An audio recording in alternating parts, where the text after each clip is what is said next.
উনি তো আসলে ওই ভালোবাসাটা যোগ্য, হৃদয়ে ধারণ করেছে, আমরা ক্রিকেটে তাকে ধারণ করতেই পারি। তার মানে কি পরিমাণ মানুষের ভালোবাসা তিনি পেয়েছেন, শ্রদ্ধা পেয়েছেন। পিএল এর গায়ে যে দাগ রয়েছে সে দাগটাকে মুছে নতুন ভাবে এই ফ্র্যাঞ্চাইজি লিগটা করার চেষ্টা করা হচ্ছে। আমরা দেখতে পেয়েছি যে গেল বিপিএলে ঠিক একইভাবে কিন্তু এই জুলাই আন্দোলনকে ফুটিয়ে তোলা হয়েছিল।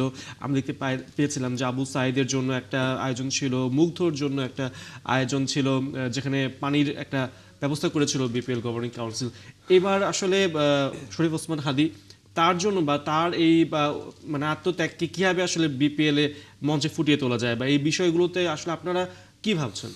এরই মধ্যে বিসিবি একটা অফিসিয়াল প্রেস রিলিজও দিয়েছে। আমার মনে হয় তারা বিষয়টি, আপনি যেরকম প্রশ্নটা করেছেন, তাদের ভিতরেও এই বিষয়টি রয়েছে, জাতীয় ইস্যু এটি। এবং কোথাও না কোথাও যেহেতু অলরেডি ফ্র্যাঞ্চাইজিগুলো, মানে ফ্র্যাঞ্চাইজি ভিত্তিক টুর্নামেন্টে আসলে দলগুলো কি করবে এটা যেমন অনেক ক্ষেত্রেই বিসিবি ডিসাইড করে দিতে পারে না, তেমনি দলগুলো আমার মনে হয় নিজ উদ্যোগেই কোথাও না কোথাও এই বিষয়টাকে তারা ধারণ করবে। অ্যাট দ্য সেম টাইম আপনি বলছিলেন, আম প্রিটি শিওর যে বাংলাদেশ ক্রিকেট বোর্ড এই বিষয়টিতে অবগত রয়েছে, এবং যদিও তারা নানাভাবে সমালোচিত হয়, কিন্তু দিন শেষে তারা অনেক কিছু করে, ভালো কিছু করে, সেটাকেও আমরা উপেক্ষা করতে পারি না। আমি আশা করব যে খুব অল্প সময় রয়েছে আসলে, বিপিএল এর উদ্বোধনী অনুষ্ঠানকে নিয়েও প্রচুর জল ঘোলা হয়েছে, হবে কি হবে না, শেষমেশ হচ্ছে। সো অনেক ইফস অ্যান্ড বাথস রয়েছে, সব কিছুকে উপেক্ষা করে শেষ মুহূর্তে যে আয়োজনটা, সেই আয়োজনটাকে সুন্দর করার জন্য সেই ক্ষেত্রে ওসমান হাদী, আমরা কালকে দেখেছি যে ওনার জানা যায় যে 4 থেকে একটা ডেটা দেখছিলাম, আমি একটা লেখাতে পড়লাম যে প্রায় 4 থেকে 6 লাখ মানুষ ওই পুরো জায়গাটায় ছিলেন। ওখানকার আপনি হিসেব যদি করে দেখেন যে ওরকম জনাকীর্ণ একটা জায়গায় এতগুলো মানুষের ঠাঁই, তার মানে কি পরিমাণ মানুষের ভালোবাসা তিনি পেয়েছেন, শ্রদ্ধা পেয়েছেন, এবং মানুষ তাকে কি পরিমাণ চেয়েছে এবং মিস করছে। তো এই জায়গা থেকে যে মানুষকে বাংলাদেশের মানুষ হৃদয়ে ধারণ করেছে, আমরা ক্রিকেটে তাকে ধারণ করতেই পারি। আমরা দেখতে পাচ্ছি যে সরকারের তরফ থেকে একটা বার্তা দেওয়ার চেষ্টা করা হচ্ছে যে যে ধরনের মানে অনাকাঙ্ক্ষিত ঘটনাগুলো ঘটছে, শরীফ ওসমান হাদীর চলে যাবার পরে মানুষ ক্ষুব্ধ হচ্ছে, মানে পত্রিকা বা গণমাধ্যমে হামলা হচ্ছে। সো এই ক্ষেত্রে আসলে একটা বিশ্বকে মেসেজ দেয়া যে বাংলাদেশ ঠিকঠাক আছে। সো সেই ক্ষেত্রে এই বিপিএল এর মঞ্চটা কি কোনো একটা প্ল্যাটফর্ম হতে পারে কি না?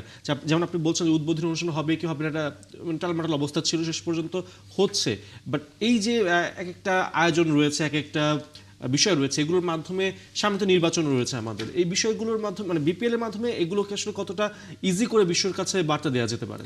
না, এখন দেখেন, দিন শেষে এটা তো একটা ঘরোয়া ফ্র্যাঞ্চাইজি লিগ, কিন্তু এই লিগটাতে বিদেশি ক্রিকেটাররা খেলেন, এবং সেটা নিয়েও নানা রকমের প্রশ্ন রয়েছে, কোন মানের বিদেশি ক্রিকেটাররা আসছেন বা আসছেন না। বাট দিন শেষে আমি মনে করি যে এবারের যে 6টা ফ্র্যাঞ্চাইজি রয়েছে, এর মধ্যে আপনি যদি 3-4টা ফ্র্যাঞ্চাইজিকে দেখেন যারা খুবই প্রফেশনালি ডিল করার চেষ্টা করছে, এবং তারা চেষ্টা করছেন ভালো মানের বিদেশি ক্রিকেটার নিয়ে আসতে। তার মানে বিপিএল এর গায়ে যে দাগ রয়েছে সে দাগটাকে মুছে নতুনভাবে এই ফ্র্যাঞ্চাইজি লিগটা করার চেষ্টা করা হচ্ছে। এবং আপনি যে বার্তার কথা বলছিলেন বিশ্বের কাছে, আপনি দেখবেন যে ওসমান হাদীর এই ঘটনাটাতে যেভাবে বহির্বিশ্বে এই খবরটা গিয়েছে, যেভাবে বাংলাদেশকে কভার করা হয়েছে, ওসমান হাদীর এই মৃত্যুর খবরটাকে যেভাবে সবাই প্রচার করেছে, এবং প্রত্যেকটা ইস্যুতে আপনি যেটা বলছিলেন যে ডেইলি স্টার, প্রথম আলো হামলার শিকার হয়েছে, সেটাকেও যেভাবে প্রত্যেকটা ইন্টারন্যাশনাল মিডিয়াতে খবর ছাপা হয়েছে, আমার কাছে মনে হয় যে অবশ্যই এই হাদীর ইস্যুটাকে বাংলাদেশ ক্রিকেট বোর্ড যদি কোথাও না কোথাও ধারণ করে আরও একটা মেসেজ দিতে চায়, এবং বহির্বিশ্ব তো বটেই, ক্রিকেট বিশ্ব একটা মেসেজ থাকা উচিত, এবং আমি মনে করি এটা হয়ই, ন্যাচারালি এটা হয়ই। উনি তো আসলে ওই ভালোবাসাটা যোগ্য, তাই না? মানে আপনি যদি তার বক্তব্যগুলো দেখেন, তিনি যেভাবে কথা বলেছেন, যে সাহসী বক্তব্য তিনি রেখেছেন, এবং তার প্রশংসা যেমন তিনি কাউকে নিয়ে কম করেননি, তিনি সমালোচনাও তিনি কাউকে নিয়ে কম করেননি। আমাদের দেশে তো ওই মানুষটারই অভাব রয়েছে, যে আমরা সমালোচনা করতে ভয় পাই অনেক সময়। তো এই জায়গাটাতে তিনি কাউকেই ছেড়ে কথা বলেননি। তো এরকম একটা সাহসী মানুষ আমাদেরকে ছেড়ে চলে গেছেন, এবং যেভাবে গেছেন সেটা খুবই দুঃখজনক।